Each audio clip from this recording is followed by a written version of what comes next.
뭐 드셨어요? 짬뽕 잘하는 데가 있어. 그치? 아 보일 환점 맞아. 저거 체인인데 맛이 있더라.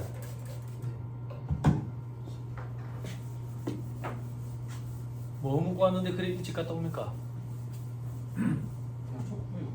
네? 그냥 우유 마셨어요. 아 우유 초코우유? 서태지야 혹시? 서태지가 초코우유 삼각우유를 참 좋아해요. 요즘에도 파는가? 삼각우유가? 여러분들이 먹는 초코우유에는 우유가 안 들어가 있다는 사실. 그치? 요즘에 진짜 우유가 들어가 있는 초코우유 팔더만. 이름이 좀 달라.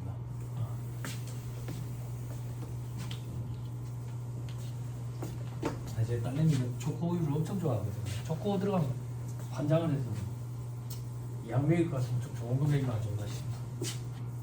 보다 보니까 그런 말들이 많더라고.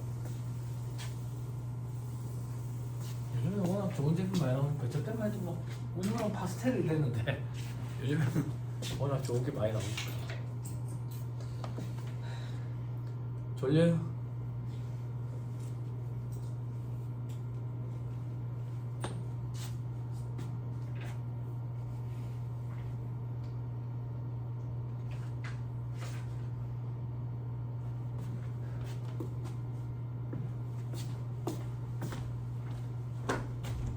친구야 이거 안 된다.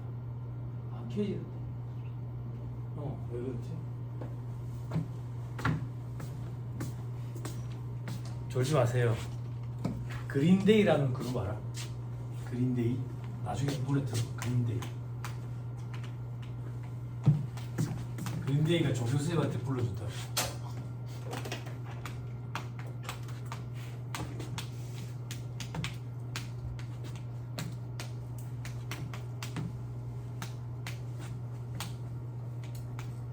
이런 노래가 있어.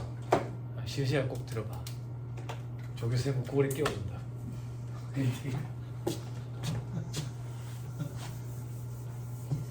제가 엄청 좋아하는 노래인데.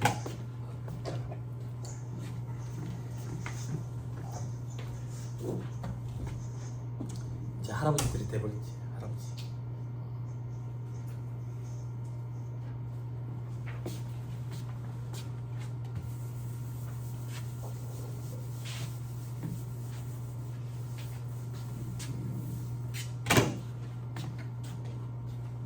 노래 듣는 거 좋아해?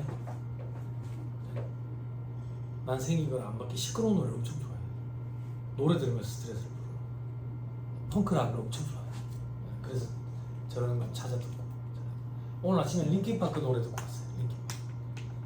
링킨파크 몰라? 링킨공원 몰라? 거기 드러머가 한국계잖아.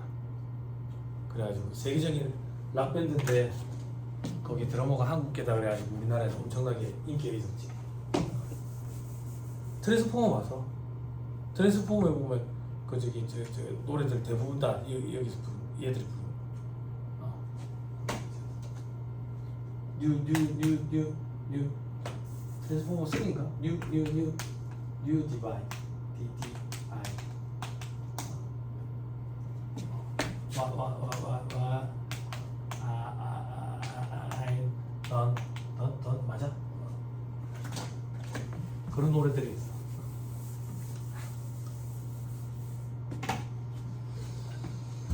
자 합시다.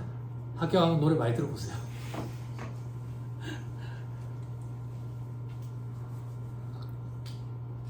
대학교 갈 때 하드코어에 좀 빠져가지고 저런 노래들을 좀 많이 들어봤어. 좀 많이 접했죠. 하드코어에 빠져. 서태지가 하드코어 한다 그래가지고 또 서태지가 노래 신곡 내면 이해를 해야 되잖아 팬으로서. 그래서 하드코어 음악들을 엄청 많이 들었어요. 앨범 내기 전에 이해하기 위해서. 그랬더니 서태지가 갑자기 나온 울트라 매니아 그러는 거야. 야 그렇더라고.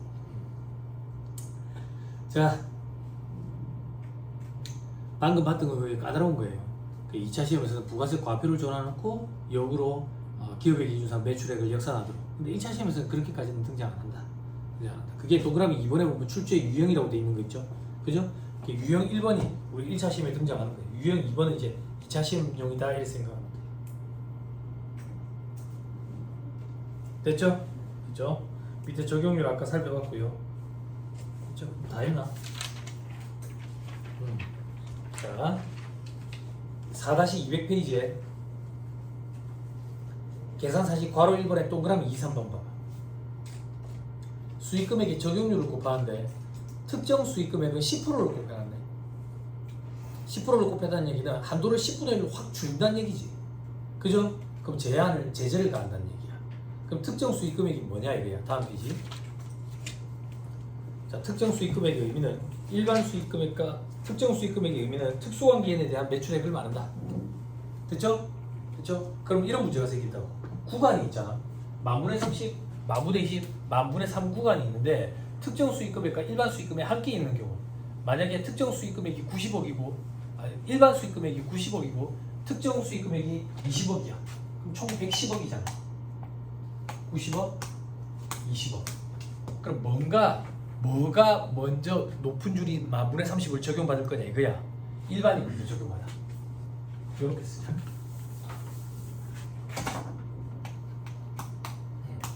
그래서 100억까지는 만분의 30. 이걸 적용할 때 일반 수익금액이 먼저 적용을 받는다고. 됐어요? 그럼 나머지 특정 수익금액은 여기 10억에 대해서는 만분의 20. 그리고 10% 곱하기.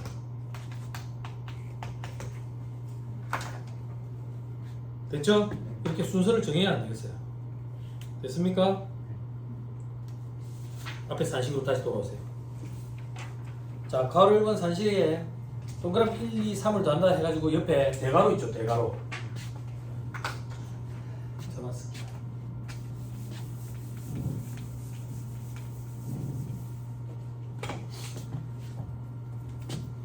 자, 1200 중소기준 3600 시기군의 월수, 그죠? 수익금액 곱하기 율, 그죠? 여기에 50% 곱한다는 얘기죠. 그죠? 그죠? 50%를 곱한다는 얘기는 한도가 반으로 확 줄어든다는 얘기야. 제재를 가하는 거지. 부동산 임대업주법인 기억나죠? 공부했던 거. 그죠? 페이지 봐봐. 해서 4-202페이지. 누가 이거 체크해놨다고. 그죠? 아, 왜? 뭐야, 조교 선생님 빵 터지셨네. 그지? 저기 깜짝 놀랐구만. 너 언제 체크해놨지 싶어가지고. 그지? 이거 다 공부했었어요. 됐죠? 뭐였지? 부동산 임대업을 주업을 한다든지, 주업을 안 하면 부동산 임대업 소득, 그리고 수익금액, 그리고 이자 소득, 배당 소득이 50% 넣는 거. 70%였거든, 과거에는 50% 넣는 거. 그리고 최대 주주와 특수관계인 지분 비율 합계가 50% 초과된대. 됐죠? 그리고 상시 근로자 수가 5명 미만. 이런 데를 우병우법 적용 대상법이 돼가지고 접대비 한도를 확 줄이지. 이거 언제 했어요? 뭐 할 때 했어요? 에? 에? 뭐 할 때 했어요? 뭐 할 때 했어요? 업무용 승용차 규정할 때 했어요. 에? 됐죠? 페이지만 빨리 엮어놓으세요. 찾아서.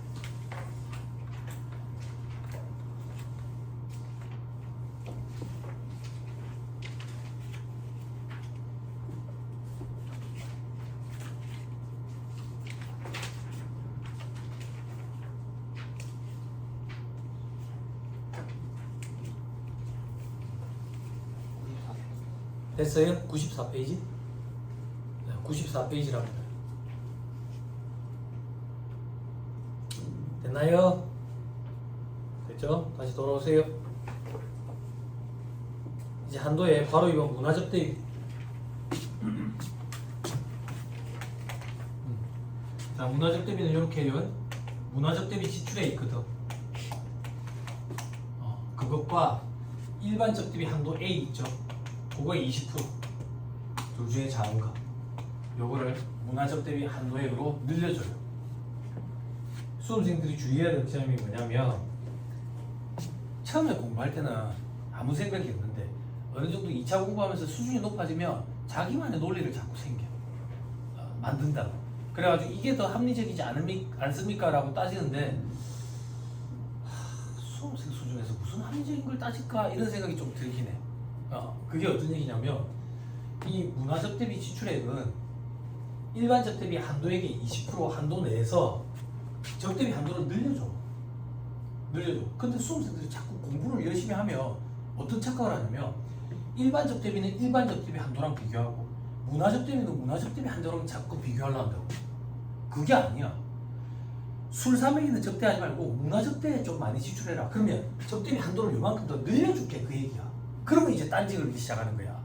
문화적 대비는 문화적 대비 한도랑 비교하는 게 합리적이지 않습니까? 그럼 내가 그러면 네가 뭔데 합리적으로 따지고 이무기가 실력도 없으면서 이래 얘기한다. 네? 취지가 그게 아니야. 문화적 대비는 문화적 대비 한도랑 비교하자라는 취지가 아니라 문화적 대비 지출액이 많으면 그만큼 한도를 더 늘려줄게 그 얘기야. 술 사먹이는 접대는 그만하자고. 그럼 문화적 대비가 도대체 어떤 건데? 4-202페이지 박스 4번 문화기업 업무 추진비에 돼 있죠? 그죠?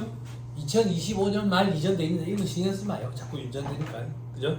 근데 여기 중요한 건 국내 문화 관련 지출액이다. 국내. 해외는 안 돼. 그 얘기야. 그래서 사장한테 사장님 요즘 문화적 대비라고 들어봤습니까? 술 사먹이는 접대는 구시대적이래요. 공연 같은 거 보고 싶은 거 있습니까? 그러니까 예 사장님 뉴욕 브로드웨이 42번가 해가지고 라이언킹을 보고 싶은데 안 된다 그 얘기야. 어차피 못 알아들으니까. 안 그래? 내가 얘기했잖아. 나 와이프랑 신혼여행 저기 일주일은 뉴욕에 있었다고. 그 뉴욕에 브로드웨이 이런데 막 걸어다니는데 와이프가 그러는 거야. 오빠 저런 거 뮤지컬 보고 싶다고. 그때 내가 그때 와 그거밖에. 그치? 비싸더라. 거기도 비싸. 근데 어차피 못 알아듣잖아. 그래? 그래서 와이프가 속상해하더라고. 그래서 괜찮아. 우드버리를 가자. 엄청나게 세계적으로 큰 아울렛이 있어. 세계적인 아울렛이 있어. 우드버리를 탁 갔어. 우드버리를 갔는데 별천지 뭐야. 그래서 그 뒷날부터 일정 전부 다 취소하고 3일 내내 아울렛 갔어. 그래 얼마 이상 사면 캐리어를 상품으로 주는 거야. 그때 행사를 하는 거야. 그래 캐리어를 4개 더 받아왔어. 그래 한국에 들어올 때 세관에 걸려가지고 관세 엄청 냈어. 아니 결혼하면 부모님들 선물 드리고 그러잖아. 그랬더니 그 아울렛 진짜 오지게 한번 털었네. 그걸 몇 달 동안 갚았는지 모르겠네. 좋긴 좋더라. 그러더니 우리나라에 이제 아울렛 이런 게 들어오는데 거기랑 비슷하더라고. 모양도 비슷해. 여기가 한국인가 뉴욕인가 구분이 잘 안 될 정도로. 됐습니다. 다시 돌아와서 밑에 별표시 보세요. 문화예술 공연, 전시회, 박물관 입장권 이런 거, 체육 입장권 이런 거, 야구 경기, 농구 경기 이런 거 있잖아. 이게 해마다 점점점 넓어져 폭이. 그 밑에 보니까 뭐 문화예술 관련 강연 입장료 그리고 초빙 강사에 대한 강연료 뭐 이런 것들도 해준대. 문화기업 면화접대비로 봐준대. 그리고 그 밑에 미술품 구입 비용도 문화접대비로 봐준대. 근데 다만 취득가액이 거래단위별로 100만원 이하인 거. 그럼 100만원 안 되는 미술품 사가지고 주면 문화접대비로 봐준다 그 얘기야. 괜찮지? 아니 별로 안 좋아해. 100만원 이하. 기안팔에서 그림이 몇 천만 원씩 한다는데 100만원 이하 그림 그 중에서 뭐 일부 뭐 잘라가지고 준다는 얘기야? 그런 게 아니잖아. 이제 뭐 그림. 자, 그 밑에 보니까 뭐 또 궤도시설 이용권 구입 일반 유원시설업에 허가를 받은 자가 설치한 유기시설 또는 유기기구 이용을 위한 입장권 수목원 이런 것도 있대. 해마다 이게 늘어난다고. 부산에 이게 수목원 이제 없어졌지? 있나? 금강공원 아직 있어요. 금강공원 부산대 옆에 온천장 있는데 그 예전에 수목원이 있었어. 들어가는 입구 옆에 이제 언덕 위에 하얀 집이라고 정신병원이 하나 있었지. 언덕 위에 하얀 집 몰라? 정신병원. 있어. 요즘에는 정신이 아픈 사람 많지. 다시 돌아가지고 한 개 더 또 추가됐다. 괄호 3번 전통시장. 전통시장에서 좀 지출해라 그 얘기야. 이거는 일반 접대비 한도의 10%를 한도로 해가지고 요만큼 한도를 더 늘려주겠다.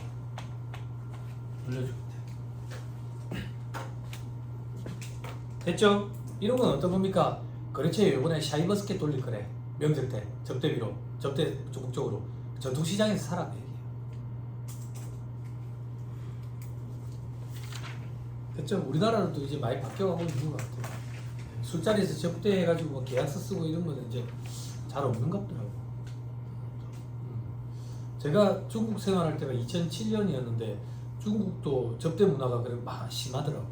심한데 중국은 계약서 사인하고 나서 술을 먹더라고. 우리는 하기 전에 술을 먹으면서 취한 상태에서 사인을 하잖아. 중국은 사인하고 나서 서로 고맙다고 술을 먹더라고. 그런 건 참 볼만하던데 뭐 요즘엔 또 어떻게 달라졌을지 모르죠. 중국 사람들 건강 엄청 챙깁니다. 겨울에 찬물도 잘 안 마시니까 엄청 챙깁니다. 그래서 술 먹는 접대도 아마 많이 줄어들지 않았을까. 근데 우리나라도 많이 줄어들었을 거예요. 우리나라가 전 세계적으로 유명하지. 밤에 되게 반짝반짝 하는 걸로. 그지? 제가 중국에서 생활할 때는 8시 이후에는 거리에 불빛이 없다. 술집이 저녁에 반주로 술 장사하고 끝납니다. 뭐 밤에 술 장사하는 데는 외국인들 상대로 하는 펍 이런데 한두 군데 이런데 그런데 말고 이게 밤새도록 술 먹고 이러면 외국인들 한국에 오면 그건 너무 좋다잖아. 밤새도록 술 먹고 있어. 밤인지 낮인지 구분이 안 되지. 낮에 이제 술 먹는 사람들도 컴컴하게 해가지고 낮인지 밤인지 구분 안 되게 해가지고 술 먹고 그러지. 자, 됐습니다. 그 정도면 될 건데 박스 5번 다음 페이지 한번 봅시다. 전통시장에서 지출한 기업 업무 추진비로서 다음 요건을 갖춰야 되는데 신용카드는 적격 증명 당연하지. 증명은 갖춰야지. 그리고 동그라미 2번에 소비성 서비스업을 경영하는 법인이나 사업자에게 지출한 게 아니래. 여기서 말하는 소비성 서비스업은 조특법상 소비성 서비스업이라고 생각하면 돼. 조세특례제한법에서 혜택을 주지 않는 소비성 서비스업의 기준이 어떤 것들이냐면 호텔, 여관업, 주점, 호텔, 여관, 단란주점, 룸사롱 이런 거라고 생각하면 돼. 됐죠?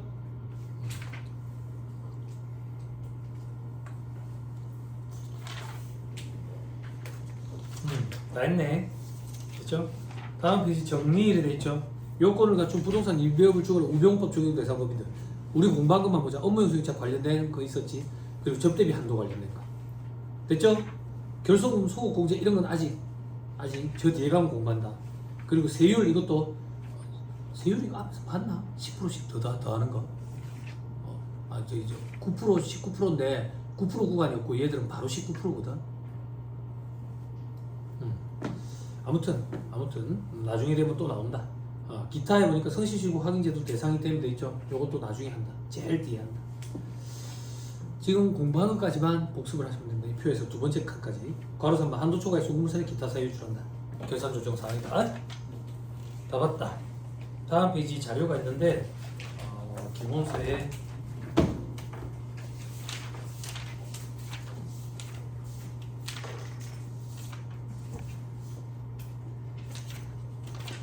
(1209페이지)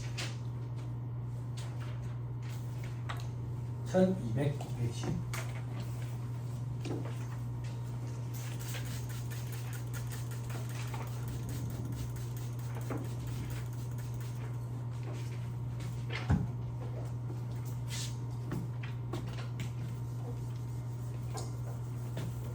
저 지난주에 상담했던 거 얘기해줬어요? 챗GPT? 안 해줬어요? 그런 얘기?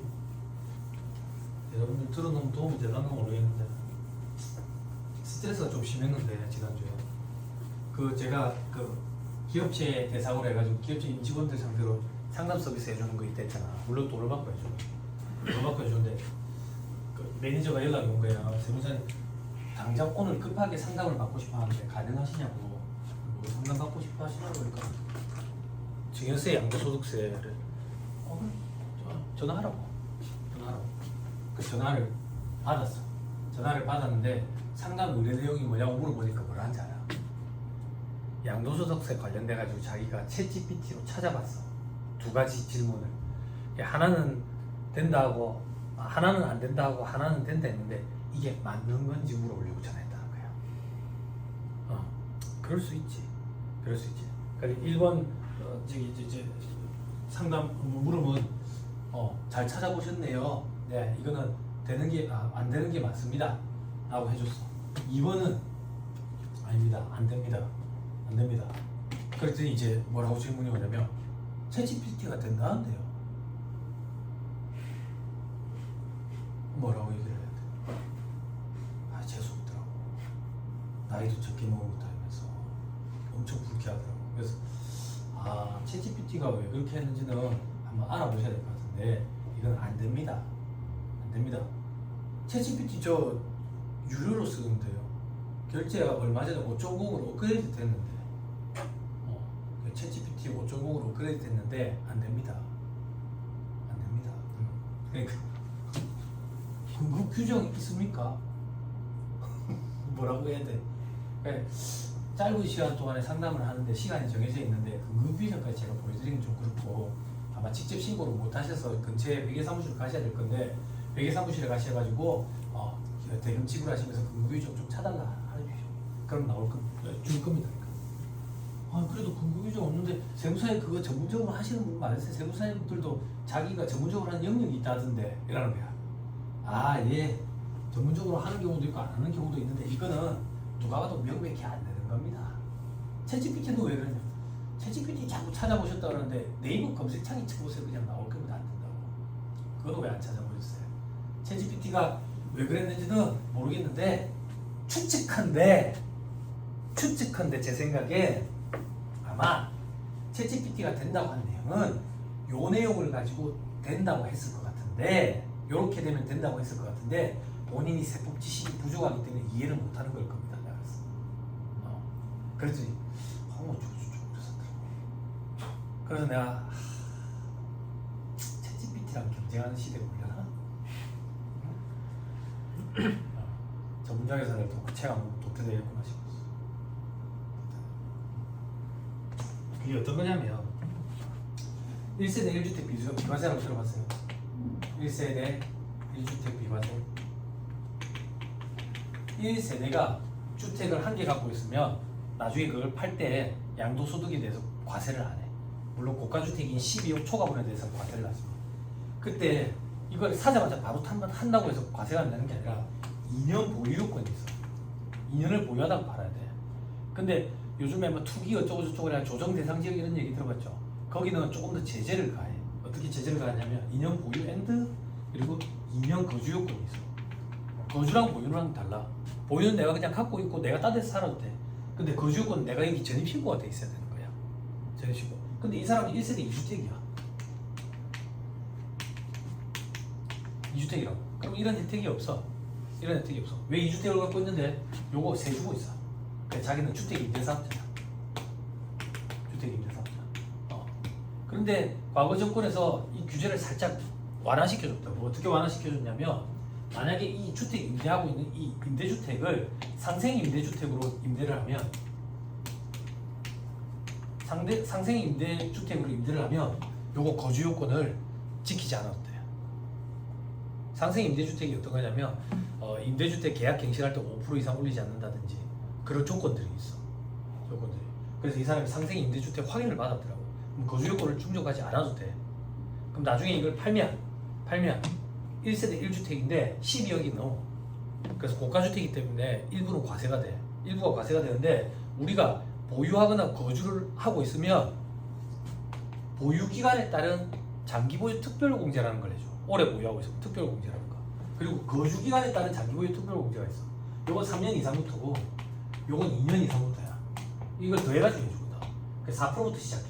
그럼 3년 이상부터니까 12%. 여기 2년 이상이니까 8%부터 이렇게. 만약에 3년이면 여기도 12%. 그럼 합치면 8%에 3년 곱한 거지. 요런 식으로 해주거든. 요런 식으로. 근데 상생 임대주택에 해당하면 요걸 안 해준다고. 요거를. 왜 안 해준대? 세를 줬는데 내가 산 적이 없는데. 근데 챗GPT가 된다고 했다는 거야. 이거 해준다고. 그리고 그 챗GPT한테 물어보죠. 나한테 왜 그러냐. 무식한 게. 상생 임대주택 확인을 받았지만 세를 안 주고 본인이 살면 그 살았던 기간에 대해서는 해줘.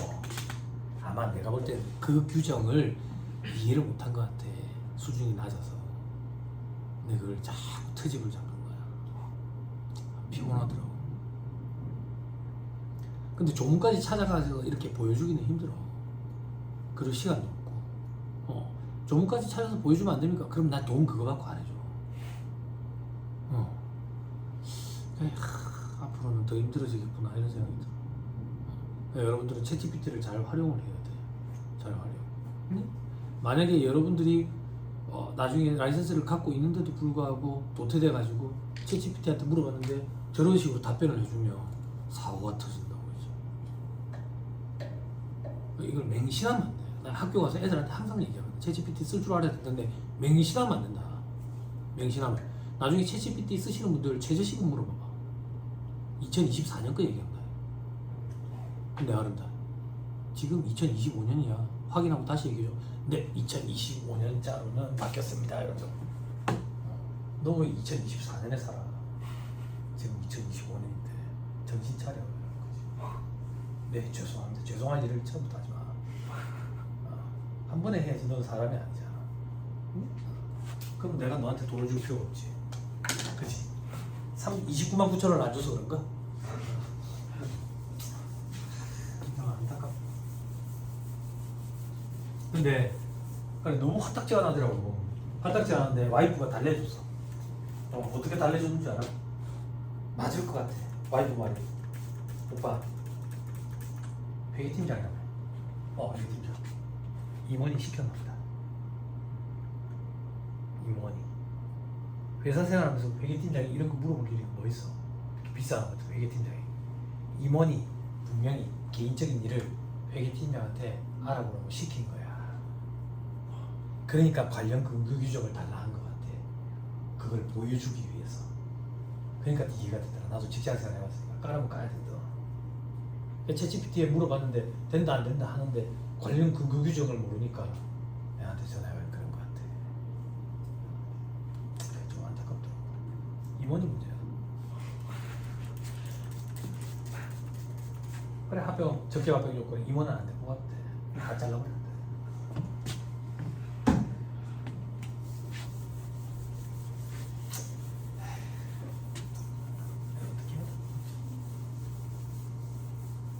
그러고 나니까 딱 상담 요청 들어오면 하기 싫다. 짜증나지. 또 날씨 구부리 할 때는 일부러 상담 요청 안 받는 거야. 도라이들이 자꾸 요청하고. 도라이들. 비 사고 오는 거야.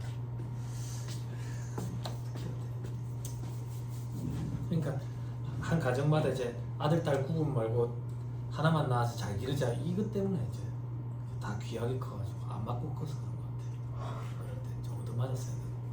정신 못 차려. 군대에서도 이제 안 때리니까. 자, 1209페이지. 수익금액과 기업 업무 추진비 관련 세무조정돼 있죠. 자료가 깁니다, 그죠? 자료가 길어. 근데 상호 독립적인 물으면 답하시오. 문 1 돼 있죠. 다음 자료에서 갑법인은 25기 사업년도 세무조정을 해라. 25기 저기 사업년도 체크 딱 하고. 자, 갑법인의 정관상 목적 사업은 제조업, 부동산 임대업, 소비성 서비스업이다. 자, 여러분 저를 봐봐. 생각. 방금 이 정관상 목적 사업을 왜 줬을까 이 문제에서? 이걸 왜 줬을까? 정관상 목적 사업이 왜 해당되는 수익금액만 매출액이지. 거기에 해당이 안 되면 영업 외수익이잖아. 그것 때문에 준 거야. 너 지금 짜증났지? 법인 정관상 목적 사업이 왜 많습니까? 이거보다 훨씬 많다. 실제 현업에 보면 사업체를 운영하다가 어떻게 될지 모르잖아. 그러니까 처음부터 이것저것 다 할 거라 업종 다 넣어놓는다. 다 넣어놓는다. 그래도 아무 문제 없다. 허가를 받아야 되는 업종만 아니면. 자, 제조, 부동산, 임대업, 소비성 서비스업. 그럼 여기서 발생되는 수익금액이 있으면 이건 다 매출액인 거야. 됐죠? 그리고 중소기업이 아니래. 됐죠? 1200으로 시작한 겁니다. 갑법인은 간주임대료 계산대상법인으로 세법에 따라 계산한 간주임대료는 1억 5천이다. 세무조정해야 돼. 여기까지만. 왜? 그런 말이 있어 없어? 회사가 간주임대료를 수익으로 잡았다라는 얘기가 있어 없어? 없잖아. 왜 입금살입 시켜야 되는 거야? 입금살입. 간주임대료 얼마라고? 1억 5천. 됐죠? 소득 처분해줘요. 기타 사유죠. 됐죠? 됐죠? 자, 그 다음 어디에 손익계산상 주요 내역은 다음과 같다 돼 있죠? 그죠? 매출액부터 보자. 제품 매출액이 주어져 있네. 근데 동그라미 이번에 보니까 업무 추진비 있네. 요렇게 하자 우리. 회사가 계산한 접대비, 세법상 한도, 세포상 한도 1200으로 시작하겠네. 12분의 4면 벌써 12개월. 여기다가 수익금액 여기다가 같이 써보자. 그렇죠? 자, 제품 매출액 95억. 이 중에 5억은 특수관계인 매출이래. 그렇죠? 그렇죠? 특수관계인 외이자에 대한 부동산 임대 수입 3억 있고 소비성 서비스 매출액 4억 있대. 됐죠? 그럼 총 합치면 얼마야? 응? 총 합치면 얼마야? 102억이야. 102억, 107억 아니야. 아니 난독증이 있는 사람이 아니고서는 이거 파악되잖아. 근데 그런 실수를 하더라. 사람인지라 실수를 하더라고. 잘 읽어야 돼. 그러면 90억, 5억, 7억이잖아. 그지? 그럼 저는 이렇게 표시하면 돼. 자, 일반 수익금액 97억. 그지? 특정 수익금액 5억. 됐어요? 됐어요? 됐죠? 오케이, 됐어. 그 다음 기업 업무 추진비 계산액은 6천이다. 6천만 원. 그 밑에 400만 원은 해외 기업 업무 추진비래. 해외 접대비야. 400만 원. 그죠? 이중이니까 더하면 안 돼. 이중이니까. 그리고 1000만 원은 문화 접대비래. 문화 접대비. 됐죠? 자, 그 다음에 500만 원은 대표이사 개인용도 경비를 회사가 부담한 거다. 요거 송금부차림 상회해야지. 빼야지. 그리고 접대비가 아니지. 그지? 송금부차림. 대표자 개인용도 경비 500만 원 상여. 하나만 더. 주의. 방금 해외 기업 업무 추진비 있지? 그거 빼면 안 돼. 해외 접대비 인정돼. 문화 접대비가 해외는 인정 안 된다고. 주의해야 돼. 맞지? 그래서 우리 아까 오지에 가가지고 술 먹어 크레딧 카드 와 기억 안 나? 그거 기억이 나는데 이게 기억이 안 돼. 연결이 안 되면 안 된다고. 됐죠? 라이언 킹만 안 된다 그 얘기야. 알았어? 알았어? 그 라이언 킹 처음에 그 여자가 막 그 어느 나라 말인지 모르겠는데 막 이렇게 소리 지르잖아. 그게 엄청나대. 처음에 그 소리가 들리자마자 사람들이 다 소름이 돋는데. 라이언 킹 몰라? 이동국 얘기하는 게 아니야. 이동국 이제 킹이 아니잖아. 됐어요. 자, 그 밑에 영업 외수익에는 부산물 매각돼 있네. 2억 요거 포함시켜야 되니까 여기에. 근데 어디에 집어넣을 거야? 단서가 있을 거라고. 자, 밑에 영업의 비용에는 매출 할인이 포함되어 있다. 이는 모두 특수관계 외자에 대한 것이다 돼 있죠. 칠판 2억 더 해야 돼 여기에. 됐지? 그리고 하나 더. 매출 할인이 어떻게 돼 있대? 매출 할인 영업의 비용에다가 해야 돼? 매출에서 빼야 되잖아. 빼야 돼. 1억 아이가. 1억 아이가. 1억 됐죠? 됐어요? 오케이 됐어. 자, 단기순이익 필요 없고. 자, 밑에 4번. 수탁자인 을법인이 2025년 말에 판매한 특수관계인 외이자에 대한 적속 매출액 1억이 있는데 위탁자인 갑은 26기의 손익으로 계산했대. 지금 몇 기인데? 올해 손익이에요? 내년 손익이에요? 올해 거죠? 그죠? 됐죠? 그럼 어떻게 해야 돼? 입금 산입 유보 1억. 자, 생각이라는 걸 좀 하고 대답을 해주세요. 적속 매출 1억 유보. 됐죠? 원가율 몇 프로래?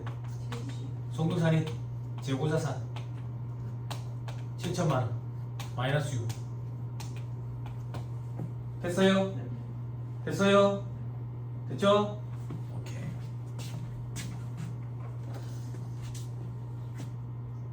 자, 해봅시다.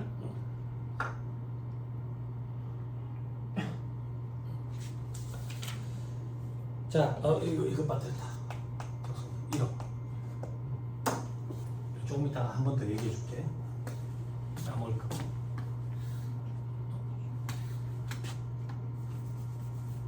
됐죠? 자, 한도 계산할게요. 요거 계산하면 얼마가 되냐면요. 얼마가 계산하면 요거 99억인가요? 요건 5억이고. 그럼 여기는 만분의 30. 요건 어떻게 해야 돼? 1억에 대해서는 만분의 30. 나머지 4억에 대해서는 만분의 20. 여기다가 10% 곱해야지. 요 두 개 합친 게 한도라고. 됐죠? 1200 더하고. 그걸 더하면 얼마가 되냐면 50172000 이래 되네. 접대비 계산이건 5,500. 송금불산이 접대비 한도 초과에 4, 8, 2, 8 다 사회 유출. 됐어요? 아니 정리하세요.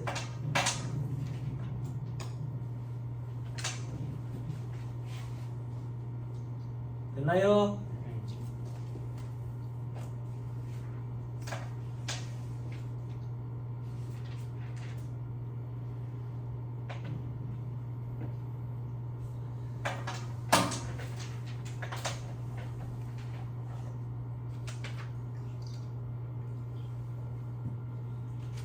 자, 여기서 하나만 더 얘기할게요. 7번 보세요.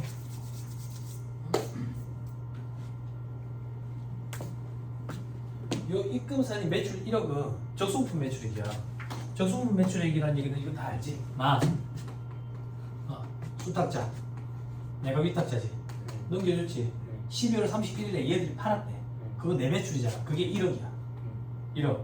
그러면 기업의 기기주상 매출액에 이게 들어가는 게 맞아? 안 들어가는 게 맞아? 들어가는 게 맞지? 그래서 이거 포함시킨 거야. 알았어? 세법상 매출액 아니야. 그런 얘기가 아니야. 기업의 기기주상 매출액이 당연히 들어가는 게 맞아. 귀속 시기가. 됐죠? 그래서 들어간 거야. 됐죠? 착각하면 안 돼. 오케이. 됐습니다. 서머리로 또 오세요. 자, 4-205페이지 이제 자산 계상적 대비.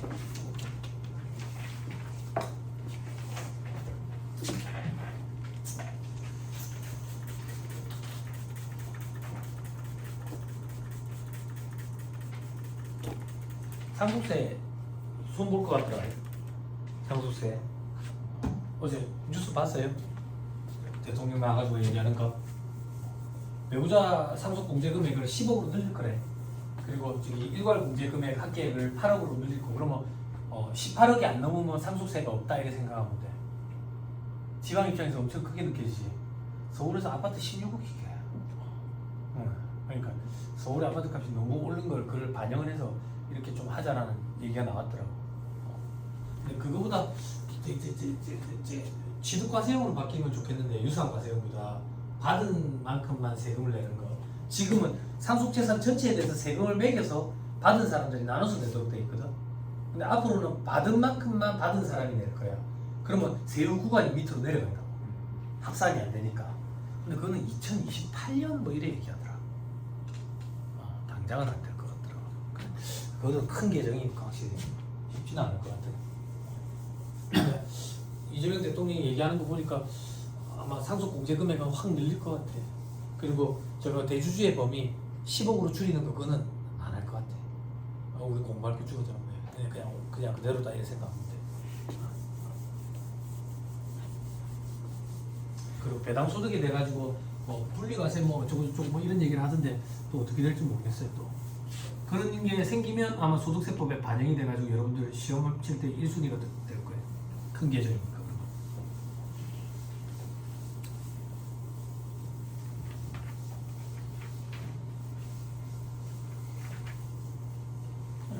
강의하려고 봐봐라. 뉴스도 자꾸 봐야 된다. 뉴스 보면 기분 좋나? 기분 좋은 뉴스는 없어요. 어떻게 말 그대로 뉴스인데 기분 좋은 건 하나도 없나? 뉴스 앵커들 봐봐라. 표정. 그나마 빵긋빵긋 웃는 거는 기사캐스터밖에 돼요. 안 그런다. 공차는 사람이나 저기 스포츠 뉴스 좀 안타깝다. 어제 그 해경 한 명 죽은 거 봐서 영상. 나이가 몇 살인데요? 20대든가요? 갯벌에 사람이 한 명이 고립된 거야. 그래 해경이 가가지고 구조해 주려고 갔어. 그래가지고 사람이 이제 뭐 불안해하니까 이제 구명조끼를 벗어서 입혀줬어. 입혀주고 이제 불빛으로 이렇게 하다가 파도에 휩쓸려가지고 죽었어. 그 사람은 구조되고 헬기로 해경은 죽었어.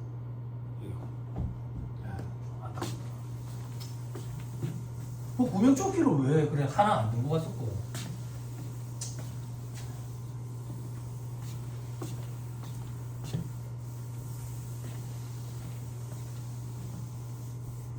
안타까운 뉴스들이 많이 나오고. 그나마 좀 괜찮았던 뉴스는 부산에 파키스탄 학생인가?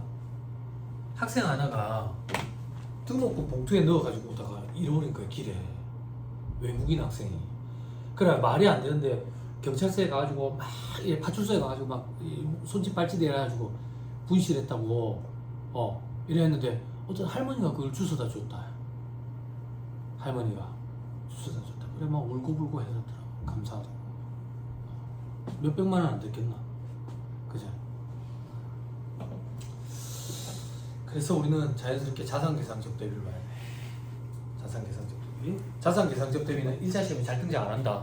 근데 공부하는 이유는 자산으로 계상된 금액이 송금불산이 때문에 어떻게 되는지 그걸 보려고 하는 거야. 다른 파트에서 이게 시험으로 엮여나와. 자, 자산계상적 대비가 있는데 한도 초과가 됐다 그 얘기야. 그럼 한도 초과액은 제일 먼저 손비 계상이에요. 두 번째 건설 중인 자산, 세 번째 건물 이렇게 구성되는 걸로 본다. 즉 손비 처리가 손비에 가까운 경비에 가까운 성격의 금액들이 먼저 송금불산입 항목을 구성하는 걸로 본다 이렇게 생각하면 돼. 비용 성격이 강한 것들. 그게 제일 강한 게 이제 손실 또는 비용이고, 그 다음 건설 중인 자산이고, 그 다음 건물인 거야. 유무형 자산. 됐죠? 요렇게 순서대로 한도 초과액을 구성하는 걸로 본다. 그래서 한도 초과가 됐대. 즉 송금불산이 됐다는 얘기지. 그지? 그러면 건설 중인 자산이 송금불산이 됐으면 송금불산이 된 금액은 자산원가를 구성할 수가 없잖아. 그럼 송금산이 마이너스 수익으로 자산을 감액시켜야 돼. 된다요? 됐어요? 그럼 유무형 자산을 어떻게 하는데? 유무형 자산도 감액시켜야지. 송금산이 마이너스 수익으로. 그러면 감액시키고 나면 감액분, 상각비, 직부인, 상각시부인 해야 돼. 우리 이거 한 번 했나? 앞에서? 아직 한 번도 한 적 없네. 자, 다음 페이지. 옆으로 돼 있죠? 그죠? 기본서 옆에 펴놔놓고 금액이 같아요. 예, 잘 됐다. 1212페이지. 자, 4학년도 2025년 풀입니다. 해당 4학년도 기업업무 추진비 계상 내역 돼 있죠? 그죠? 접대비, 기업업무 추진비가 5,500이야. 근데 보니까 판관비에 계상된 거 있고, 건설 중인 자산에 계상된 거 있고, 건물로 계상된 것도 있대. 됐죠? 그 밑에 3번에 해당 4학년도 현재 해당 4학년도 말 기업업무 추진비 한도액이 얼마래? 1,900이래. 그럼 얼마만큼 한도 초과된 거야? 3,600. 됐어요? 됐어요? 5,500. 2,000, 1,000, 2,500. 실판.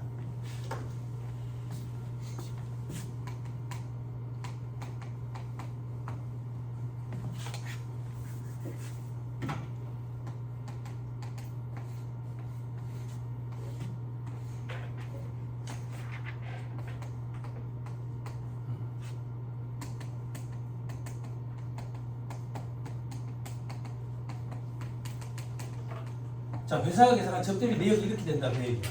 이렇게 5,500이라고. 근데 세법상 한도는 얼마라는 얘기인데? 1,900이라는 얘기야. 그럼 한도 초과액이 얼마인데? 한도 초과액, 송금불산액, 접대비 한도 초과액 3,600. 기타 사회 유출. 됐지? 이 한도 초과액 3,600이 뭘로 구성이 되냐 이거야. 손비 성격이 강한 게 먼저 구성이 된다 그 얘기야. 그러면 이 3,600은 이렇게 구성이 되는 거야. 판관비 2,000. 그리고 건설 중인 자산 1,000. 그리고 건물 600. 맞지? 3,600. 됐죠? 이제 칠판.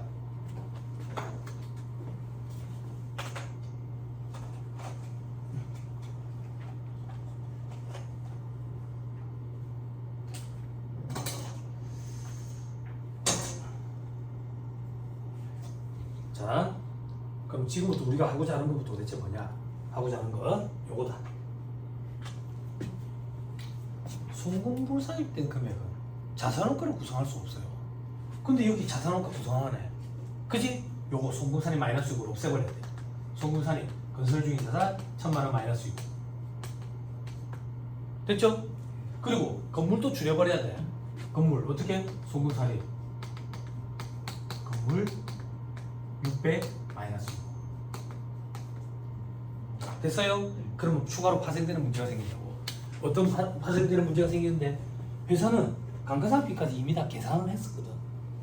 감가상각비 이미 다 계산을 했는데 어떻게 해? 건물 줄여버려야 되면 줄인 부분에 대한 감가상각비 부인시켜버려야 될 거 아니야. 그걸 감액분, 상각비, 직부인이라고 표현해.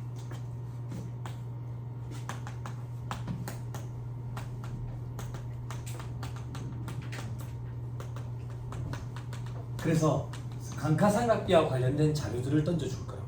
그게 문제의 4번에 있어. 회사가 계산한 상각비는 5천만 원. 취득원가는 얼마? 5억. 심판. 회사가 감가상각비 얼마? 5천만 원을 계산을 했대. 5천만 원. 근데 이 5천만 원은 5억에 대한 거라고. 그런데 600만 원만큼은 부인시켜버려야 돼. 그지? 요만큼. 요걸 하면 얼만데? 60만 원. 송금부상이 유보. 됐어요? 그 다음 상각 시부인을 해야 돼. 시부인 계산. 시부인 계산하자. 회사가 계산한 상각비 얼마인데? 회사가 계산한 상각비 5천만 원 있었거든? 그런데 60만 원만큼 직부인 돼버렸어. 이미 60만 원은 직부인 돼버렸다고. 됐죠? 그리고 세법상 한도 계산해야 돼. 세법상 한도.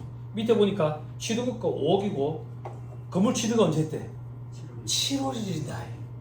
신고 내용수 몇 년이야? 그럼 여기서 플러스 마이너스 25%? 안 됐다. 신고 체크 딱 하고. 됐어요? 20년 정액법이다. 칠판. 5억이 아니라 600만 원을 뺀 금액을 20년으로 상각을 해야 되는데 월할 생각해야지. 됐어요? 이렇게 하면 얼마인데? 123500000 123500000 요거는 494. 됐죠? 송금부살이 감가상각 한도 초과액 얼마 유보. 됐어요? 됐나요? 저를 보세요. 자산 계상 접대비가 있다. 자산 계상 접대비. 한도 초과액을 구성하는 순서는 비용 성격이 강한 것부터. 그래서 손비가 제일 먼저 구성이 되고, 그 다음 건설중위 자산, 그 다음 유무형 자산. 그지? 건설중위 자산은 송금산이 마이너스 6으로 감액시키면 돼. 건물은 송금산이 마이너스 6으로 감액시키자마자 감액분 상각비 직부인하고 상각 시부인 들어가야 된다고. 됐어요? 시험에 어떻게 나오는데? 접대비 아니. 시험에는 어떻게 나오는데요? 건설 현장에 임원을 파견시켜놨어. 그러면 임원 인건비가 건물 원가를 구성하게 된다고. 임원 상여금 한도 초과액이 발생했대. 그러면 송금부산이 되지. 송금부산이 때는 임원 상여금 한도 초과액이 건물 원가를 구성하고 있으니까 건물을 감액시키는 거야. 자산을 감액시키는 세부 조정이 있으면 항상 이것들이 딸려온다고. 어느 파트든 상관없어. 근데 접대비 파트에서는 시험에 안 나와. 1차 시험에. 다른 파트에서 1차 시험에 나온다고. 제일 많이 나오는 게 인건비, 임원 상여금. 그러면 감액분 상각비 직부인하고 상각 시부인 해야 돼. 됐어요? 들어보세요. 사전 질문 원점 보세요. 공부를 하다 보면 이제 수준이 어느 정도 올라가잖아. 그럼 뭐 이런 생각이 들기 시작한다. 어떤 생각? 세무사님, 저 집에서 혼자 해봤거든요. 감액분 상각비 직부인 안 하고요. 바로 시부인 계산했어요. 어떻게? 요거 안 빼고 5천만 원이랑 한도액이랑 바로 비교했어요. 그랬더니 요 두 개 합계 금액과 똑같은 세무조정 사항이 발생하던데요. 맞아, 그렇게 되는 거 맞아. 그러니까 실무적으로는 그냥 한 큐에 바로 한다고. 그런데 수업 목적으로는 두 개로 쪼개야 돼. 답안에 감액분 상각비 직부인 시키는 걸 꼭 보여줘. 풀이 과정에. 알았죠? 그죠? 시간 차이 얼마 나? 쪼개줘야 돼 꼭. 답안에는 보여줄 때 나중에 실무에서는 뭐 한 큐에 하든 뭐 그건 뭐 여러분들 알아서 하고. 됐죠? 오케이.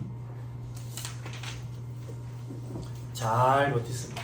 최고입니다. 최고. 그죠? 다음 페이지 보니까 제목 뭐라고 돼 있어요? 쥐가 나겠죠? 그죠? 머리에 쥐가 나겠죠? 그죠? 기억나요? 요거? 법인세 계산구조, 계산상 당기순이익, 입금산입, 송금산입. 그 밑에 여러분이 일단 없다고 봅시다. 기억나요? 그러면 시적으로 편하니까 그걸 이제 다음 시간에 할 거야. 어떻게? 심적으로 불편해도 이제 해야 돼. 요걸 뒤로 밀어볼까? 이걸 뒤로 미루면 그 다음 파트가 충당금. 더 어렵거든. 요거 뒤에까지 밀어볼까? 그 다음 나오는 게 뭔데? 그 다음 나오는 게 뭔데? 부당이 이게 더 어렵거든. 그게 못 미룬다 그 얘기야. 얘는 자꾸 더 어려운 것만 나와. 그지? 조기수를 오랫동안 잘 참았죠. 그지? 이제 울어도 되는 시간이 와. 중간급 때는 울어도 된다 했잖아. 근데 수업은 들어야 되니까 화장실 가서 울지 말고 여기서 울면서 들으면 돼. 수업은 들어야 되잖아. 근데 울면서 들어도 돼. 괜찮아. 응? 자부심이 생길 거라고. 와, 이렇게 어려운 거 하는 거구나. 여태까지는 별거 없었잖아. 여태까지는 뭐 전화사채 문제 푸는 것보다 나았잖아. 안 그래? 희석하는 것보다 나았잖아. 안 그래? 우리 소맥 먹어본 적이 없어서 희석 잘 못하잖아. 소금물 농도 이런 거는 이해하지만 안 그래? 아니냐? 이제는 수준이 많이 올라온 거예요. 기부금 어렵고요. 기부금 끝나고 나면 충당금인데 충당금은 더 많이 어려워요. 다음 주가 마의 한 주가 되겠다. 충당금 파트하고 나면 포기자들이 속출한다. 포기자들. 아무래도 난 돌아가야겠어. 이 길은 나에게 어울리지 않아. 내년이 돼가지고 다시 한번 해볼까 왔다가 충당금 보면 맞아. 요것 때문에 포기했었는데 역시 나 돌아가야겠어. 그렇게 매년 TBS에서의 7년, 부산경영아카데미에서의 7년 이렇게. 그렇죠? 마음 잘 먹고 가야 돼. 다음 주에는 컨디션 좋게 만들어가지고 오세요. 그렇죠? 요 정도 하시죠. 가인들아 고생 많았습니다. 수고하셨습니다. 네.